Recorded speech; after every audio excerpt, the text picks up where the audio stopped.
ہم صبح اٹھتے ہیں تو کیا ہمیں کبھی خیال آیا کہ میرے ذمے کتنی قضا نماز ہے جو قرض ہے؟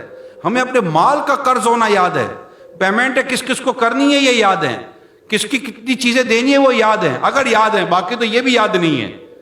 ہمیں اپنا لینا یاد ہے، دینا یاد نہیں رہتا، مگر اگر یہ یاد بھی ہے تو یہی یاد ہے، مگر یہی بھول گئے کہ ہمارے ذمے اللہ تبارک و تعالیٰ کی بارگاہ میں جو ہمیں اپنی نمازیں پوری کرنی ہے، جو نمازیں ہم نے قضا کی ہیں، ان قضا نمازوں کی ادائیگی کے بارے میں کبھی ہم نے اپنا حساب بنایا کہ میرا قضا نمازوں کی ادائیگی میری کتنی ہے؟ اور اگر میں یہ قضا نماز یعنی ایک تو ادا کر رہے ہیں، نمازیں پڑھ رہے ہیں، اگر یہ قضا نمازیں لے کر میں اپنے رب کے حضور حاضر ہوا اور اللہ نے مجھ پر کرم نہ فرمایا تو میں اپنی قضا نمازوں کا حساب کیسے دوں گا؟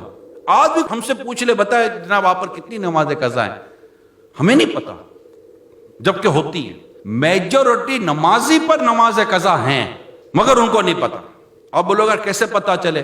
تو بالغ ہونے کی عمر سے لے کر آج تک کی عمر، اب بندہ کیلکولیشن کرے کہ میں آج 60 سال کا ہوں، 70 سال کا ہوں، 40 سال کا ہوں، روز کی 5 نمازیں اگر مجھ پر ہیں تو میری کتنی نمازیں قضا ہوئی ہوں گی، یہ حساب کرے۔ اب ان قضا نمازوں کو ادا کرنے کے لیے اب اپنا جدول بنائے گا، اور رب کا قرض ہے، ادا کرنا پڑے گا، معافی مانگنی ہے۔ یہ 2 صورتیں ہیں، آپ نے سنا ہوگا معافی تلافی، یہ 2 ورڈ چلتے ہیں نا، معافی تلافی۔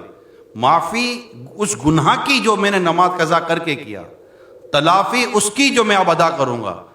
بھائی آپ کے میں اللہ نہ کرے پیسے رہے میرے پاس اور میں پیسے نہیں دے رہا تو میں بولوں حضور معاف کر دیجئے، تو آپ میری تاخیر تو معاف کر دیں گے، چلو ٹھیک ہے آئندہ نہیں لیٹ کرنا، لیکن اب مجھے پیسے تھوڑی معاف کرو گے، بولو پیسے تو دو، میں آپ کا ہمدرد بن کر آپ سے عرض کر رہا ہوں، اگر یہ نہ کیا تو قیامت کے دن مر جائیں گے، پھنس جائیں گے۔